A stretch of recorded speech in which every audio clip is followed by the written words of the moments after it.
Hi, my name's Haley, and this is my presentation. So the word relationship is formed from borrowing, derivation, and inflection. It is borrowed from the French word relation and the Latin word relation. Relation is a stem, while ship is the derivation, and s is the inflectional morpheme. The stem relation evolved from the Latin word. From the word relate, which starts from the Latin relatus, meaning carried back. Relatus is also a perfect passive participle of refer, which is evolved from the Proto-Indo-European root bear, meaning to carry. The Latin word relatus forms the modern English word relation, which starts from the Latin relatus, then evolves into the Latin word relationem, then the Old French relation, the Anglo-French Norman relation, and finally the Middle English relation. The suffix ships means quality, condition, power, position.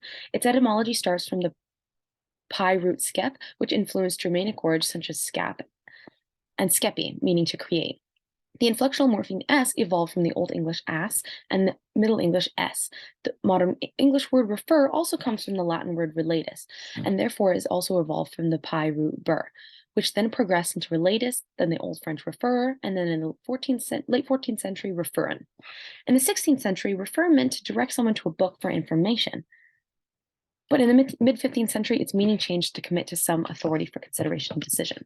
The word summarized is formed from borrowing, inflection, and derivation. Summary is the stem, I is the derivation, and D is the inflection.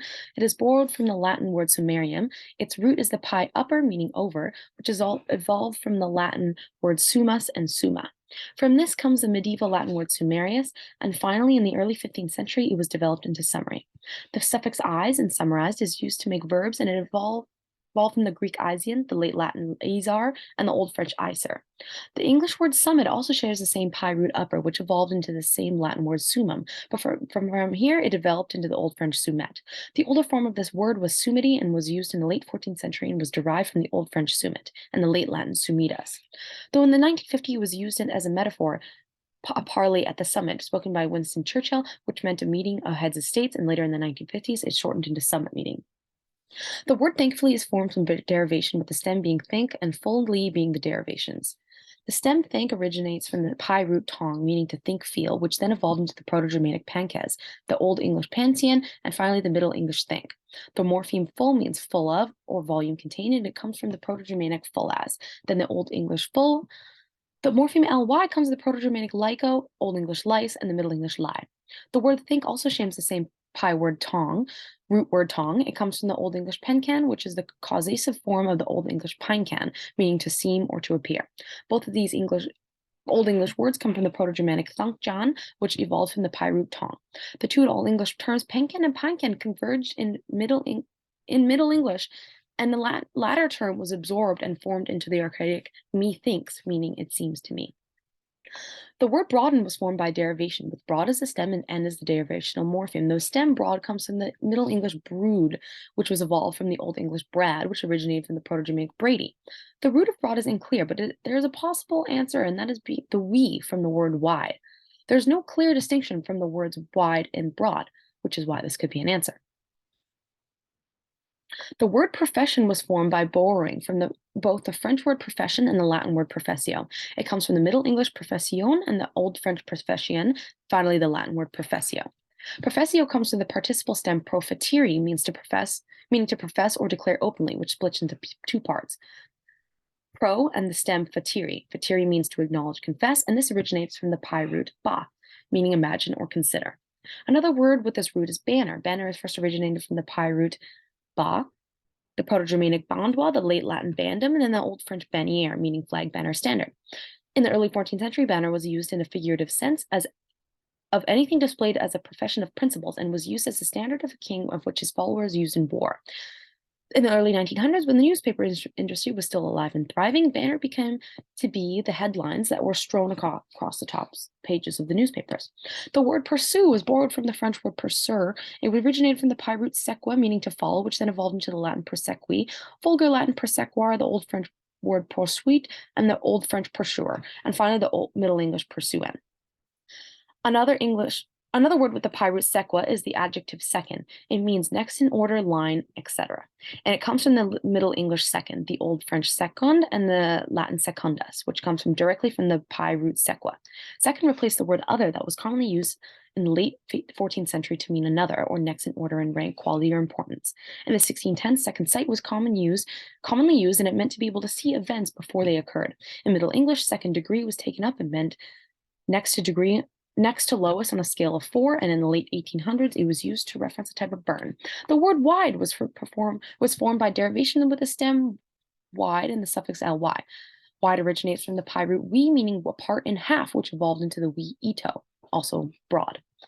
This comes from broad as well. From here, progressed into the Proto-Germanic wedas, then the Old English wid, and finally into the Middle English wid. Another word with the root we is with. From the PIE root we, it evolved into the we tero, meaning more apart, and progressed into the Proto-Germanic withrow, and then the Old English weo. In Old English, the word mid also meant with, but nowadays it's only used as a prefix, as in the word midwife. In Middle English, it shifted to donate association, a combination in union, by influence from Old Norse and Latin. Its original meaning of against and in position still holds for words such as withhold and withdraw. And in the early 20th century, it started to be used by African Americans in the phrase with it, meaning cool. The word passion was formed by borrowing from the French word passion and the Latin word passio. It originated from the PIE root pay, meaning to hurt, which evolved into the Latin pati,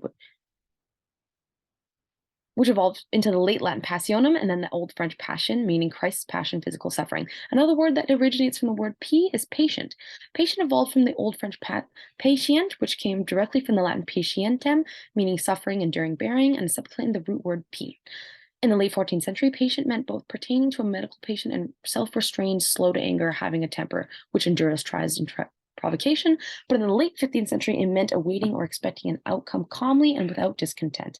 The word overlooked is formed by inflection and derivation. Over is the prefix, look is the stem, and the suffix ed is the inflectional morpheme. Over is a word forming element meaning above, cross, outer to long, and more. It comes from the PIE root upper, meaning over, which is then evolved into the Old English offer.